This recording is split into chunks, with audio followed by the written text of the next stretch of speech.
Some of you will use today this phrase, let's think outside the box. If I had my way, you'd never utter that phrase again the rest of your life.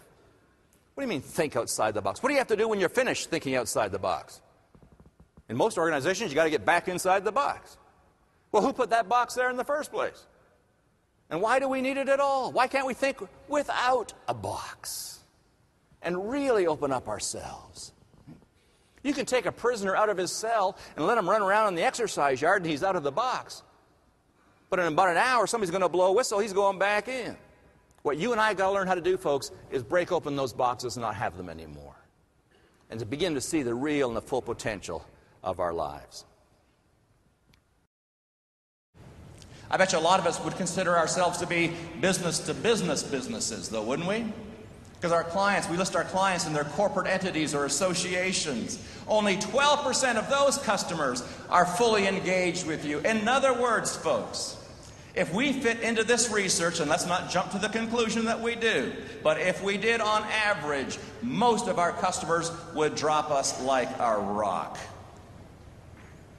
How do you and I get engagement? How do we have presence that transcends all of this? You can see that I've chose as a topic the power of spirit. There is something within who you are that really holds the key to your competitiveness and to your profitability. I want to begin with a statement that I hope you'll almost write down, because I think it's a very powerful one for our day. And that is this, that all that will ever be possible is already possible. Sometimes we think that our imagined future is out there somewhere and we have to work our way to it. The truth, folks, is that it's all there now.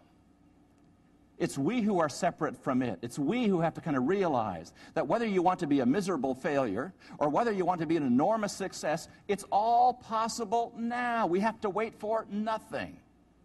Our future is literally waiting for our instructions. And so the challenge for us as we leave this conference after this evening's banquet is, what instructions will you give your future?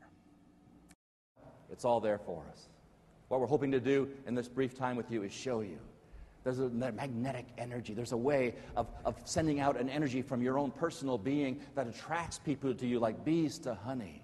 You know that when you meet people, you are either attracted or repelled. How does that happen? It's because something is happening energetically between people. We're going to demonstrate that to you right here on this stage.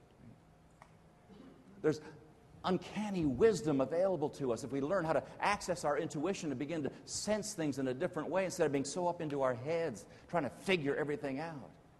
There's a wisdom available to you. And then finally, there are infinite possibilities here. One of the things that has been the thrill of my entire career is this last little while with Unify. And the kind of goals that people are beginning to set. We're not satisfied any longer with little incremental steps. They're going for the whole thing. There's just such huge thinking going on that you can't even sit in the presence of these people and not get excited about this. Something is happening, ladies and gentlemen. There is a shift coming in the world. And our choice is we can be part of it or not. And we can hang on to our bureaucracies, we can cling to the old ways of doing things, but folks, there is something bigger than all of that going on right now. And we can decide to jump into that river, or we can fight against that river. It is totally, totally up to you. What is this new world like? What are we headed for? What are we on the edge of? And what could that do for us?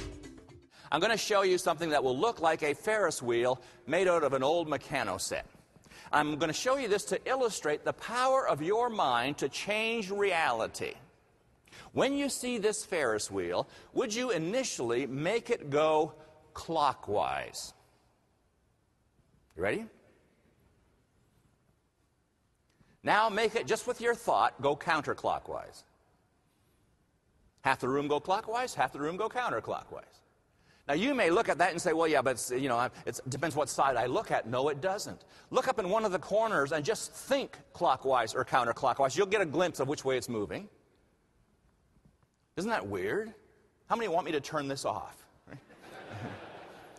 It's an optical illusion, I understand, but it's a metaphor, folks, because what you are focusing on with your mind is what you're going to get. Furthermore, I want you to notice in this illustration that you cannot stand still.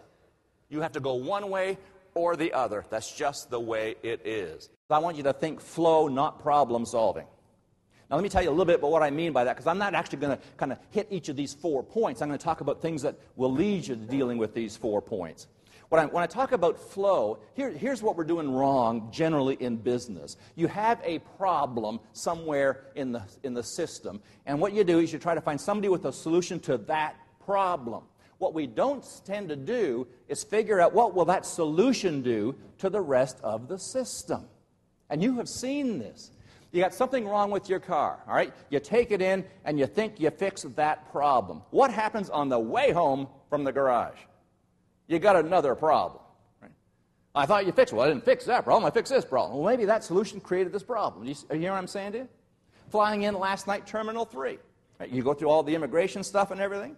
We walk down this lovely, wide corridor. We could put 8 people across with luggage, no problem at all. But how do you get out? Little tiny gate. What kind of idiot designed that? Right? You see, there's no flow.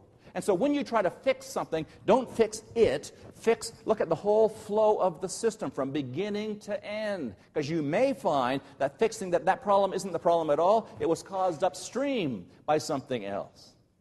There are 2 things that happen in every industry, and particularly in yours. We can describe one of them as the economy.